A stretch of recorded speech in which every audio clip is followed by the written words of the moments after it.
Hey everyone, Brit here. How are you? Thanks so much for joining me.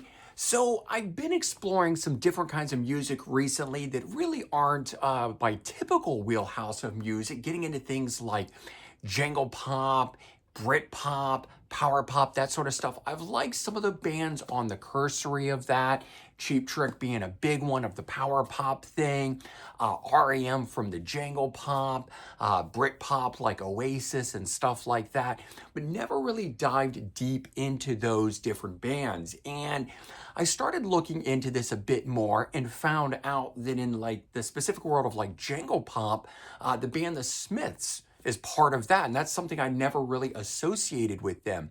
And so I started looking up playlists and things like that and found out that bands like the Byrds from the 60s, Tom Petty and the Heartbreakers, and even some of the music that The Cure does falls into that category. And it really kind of made me start to think much wider and broader about that.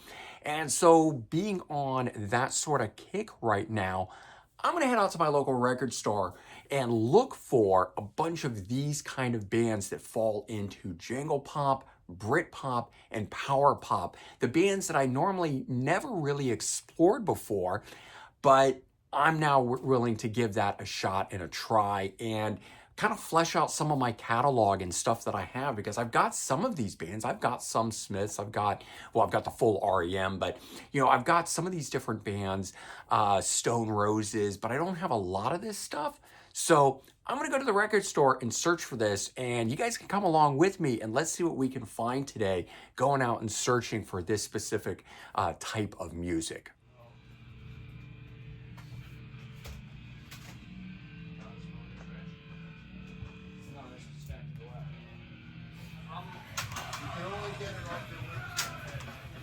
All right, now I'm in the Big Star section. You guys familiar with them?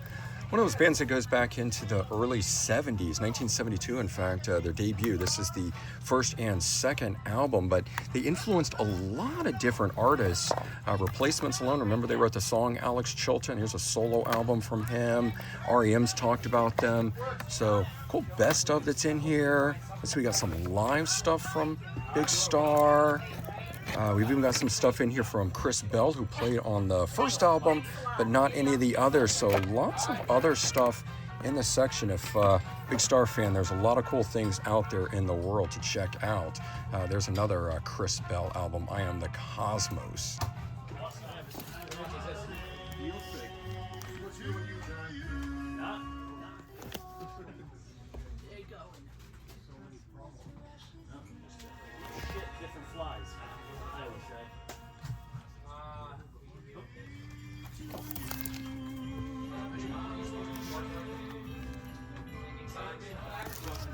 Oh my god.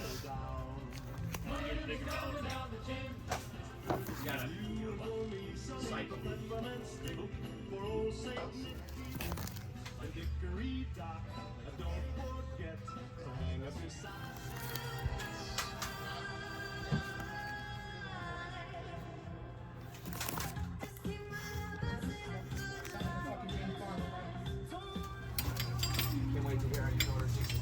She's good. She's handling them well. One that was only available on his website, exclusively from him, and nobody else is on his website. So you're fucked. You're gonna have to spend hundreds of dollars on it if you really want it. Wait for a regular price. The Flamin' Groovies are one of those bands I've never really paid a lot of attention to, but listening to a channel on YouTube and some of the stuff popped up on it. Flamin' Groovies. Here we go, Flamenco and Teenage Hedge. I know that's their second and third album. Got some other stuff in this section as well. Might be worth checking out. Some cool things here. Jump in the Night and this one over here. I'm not sure what the title is of this one. Maybe just a, there you go, Rock Juice. It's just I go on Tubi and all the really obscure shit is on Tubi. Daniel. Sounds sexual. It's some of the more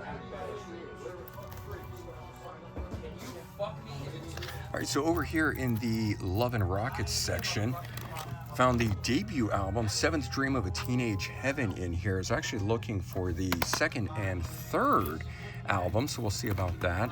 I did find this one here, the 1996 Sweet F.A. album in here as well. But I'm going to have to maybe check the used section and see if I can find some of those other ones that I'm looking for. Looks like it's Drake.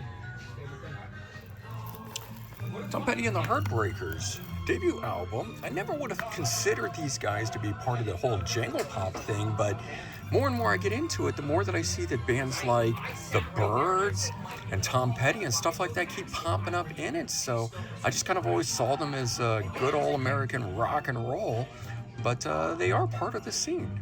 Well, I could have really cleaned house if you really want me to. Yeah, fucking clean house, because there's a whole bunch of shit in there. What is the second rated to Lost Ark? There isn't no pulls out these. And got one of the originators of the whole Jangle Pop thing, R.E.M. Chronic Town, debut EP, originally released for Record Store Day, reissue, of course, but finally getting a first time on CD after 40 years. Love this thing.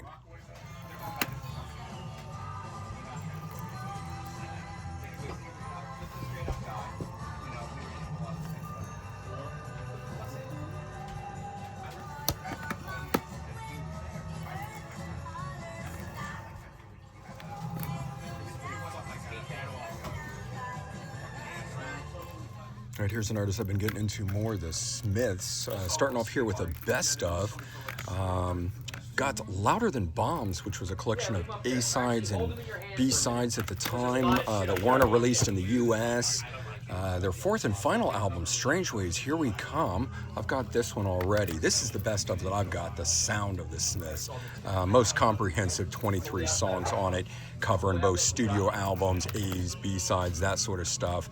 I think this is the debut album, could be wrong, but there's another one. This is the debut, I believe, here.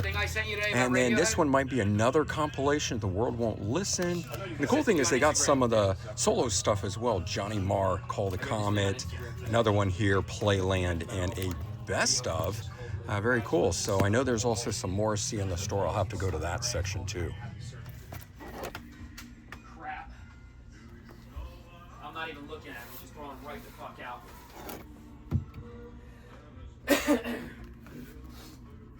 There goes that fucking. And we can't talk about Smiths without Morrissey, so here we go. Some Irish Blood, English Heart, All You Need Is Me.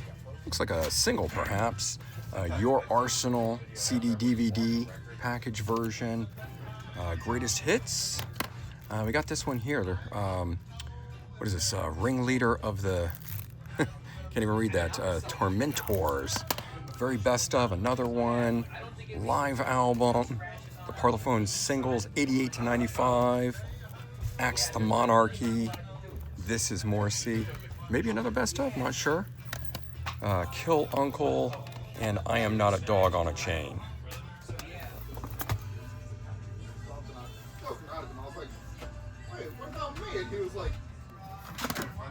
Got some classic Brit Pop with the Stone Roses, the complete Stone Roses compilation album that collects together some of their early performances along with the 189 album, and this I think came out before they did their second and final album. So I was just looking at Stone Roses under used, and I came down to the section and I found out that frontman Ian Brown has a solo album. I didn't realize that these guys had done anything outside of the band. I admit I don't know a lot about them, but it's pretty cool when you're just starting to find out about a band. They only did 2 albums, and then lo and behold, hey, you can get some more if you want to get some solo material. So Ian Brown solarized. I think this was 2004 on Koch Records.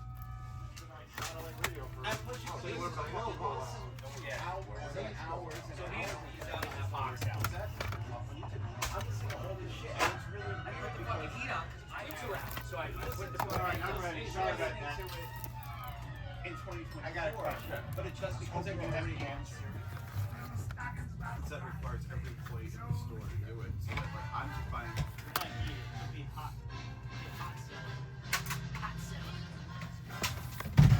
Money for like 5 minutes. I'm like, you know what? Okay, so I'm back from Sound Exchange. That was a lot of fun going there and searching under just like a specific genre. Sometimes when I go down a rabbit hole and I want more of that particular style of music, it's a lot of fun to head out to a record store which might have that sort of stuff. And I immediately thought of Sound Exchange when I was thinking of the Jangle Pop, Brit Pop, Power Pop sort of stuff. You know, Anthony wouldn't like me calling it this, but it's that whole alternative rock scene, indie rock scene. And they have a lot of that sort of stuff at the store. So I knew I was in good hands going to them for that sort of stuff. And some of the stuff that I've talked about while I was in the store itself, that you heard the commentary and everything, and I talked about having Smiths in the catalog or my catalog, but I wanted to flesh it out. I wanted to get some stuff that I didn't have. And I have the third and fourth studio albums from the Smiths, but I didn't have the debut and the second one, so I decided to add these to the collection, fleshing that out. I've already got some compilations from them, but what I was finding out is that those compilations that have a lot of A-side singles that didn't make albums or B-sides, and then they do have stuff from the albums, but it wasn't just a straight made up of their studio albums on those compilations. And so definitely wanted to get these and dive deeper in and hear the deeper cuts on those albums. So I was glad to get that. And then while there, and Sound Exchange has always been really good for this, for having all the side projects and solo albums and offshoots and things like that from particular artists, Smiths being one of them. I was going through the Johnny Marr stuff and found this one, a 2023 best of. And I don't know if this is, you know, his entire career or if this is just later day era or what, but I streamed the first 3 tracks from this and it really sounded good to me. It definitely has that vibe that the Smiths have, although a more modern sound to it. But the stuff that I felt that was missing from the Morrissey solo stuff, I'm hearing in the Johnny Marr solo stuff that I more like out of the Smiths. Definitely more a fan of the Smiths than solo material from Morrissey. And so while I haven't been able to dive deep into that, maybe I need to go down the road more of Johnny Marr. I don't know, but I picked this up to give that a listen, so I'm looking forward to that. I just picked this up in a 2 CD deluxe edition, but you know how I am with my jewel cases, so I found the Chris Bell I Am the Cosmos solo album that he did. I think it's the one and only solo album that he did. This is the guitar player and singer, or one of the guitar players and singers from Big Star. He played on the first album, of course, along with Alex Chilton and the other 2 guys. And just glad to get it that way, to have it. This is the Ryko disc pressing on it. It does have some cool bonus tracks on here as well. But I wanted to pick that up, add that to the collection, as I'm not a big fan of the digipacks. I might even choose to return that one that I just recently picked up. I don't know. I'll have to wait and see. But added that in. And so I've been listening to Big Star. That's another one that early artist of power pop. I don't know if they fell into the Jangle Pop definitively or not, but definitely the power pop very early band. First album came out, I think, 72, and 73 was the follow-up, and they didn't last a whole long period of time, and they certainly never really achieved big stardom, but they are definitely one of those bands that a lot of artists reference. And so I always knew of Alex Chilton through R.E.M. and The Replacements. So I'm definitely trying to dig into that a bit more and kind of try to understand why so many people cite Alex Chilton as an influence and or Big Star as an influence. But definitely enjoying that stuff. And so I've got some solo Chris Bell now to explore as well. And while listening to a playlist of Jangle Pop, this band popped up on there, pun intended. Del Armitri, Twisted. Don't really know anything about them. I know that, and I don't really remember which song it was that came off Roll to Me, I think was it. But when I heard that, I said, oh, wow, I didn't realize I knew that song. And I put them on my list to go check out and got a pretty good deal on that at $3.99, used copy of that. And then I mentioned Stone Roses, and so I found a compilation of early material that goes up through the debut album and came out before they did their second and final album. So I'm sort of hoping that this has a bunch of additional things on it that aren't on their, I don't know if they call it a greatest hits, but it is their definitive collection of stuff. And yeah, so I wanted to add this in, got this used. This was $8.98, so not a bad deal on that as well. But sort of fleshing out the collections of the Brit Pop, the Power Pop, and the Jangle Pop stuff as much as I could, at least from what I found there. Some of the other things that I went in looking for that I didn't find was the Laws. Didn't see any of that. They only had the one album. Jellyfish was another one I was looking for. I did find a copy of that, but it wasn't in good enough condition, so I didn't pick that up. Nothing's coming to mind, but I had a whole list of 10 or 12 things. I did look for some birds and some other stuff, but all in all, I walked away with some good stuff. I think I got, 6 things here, so definitely good little selection of stuff to now go enjoy, which I think is what I will do, and I'll spend the rest of the day having a pop day, enjoying all these variations on the whole pop rock scene. All right, everyone, take care, have a good one, and I'll talk to you soon. Bye-bye.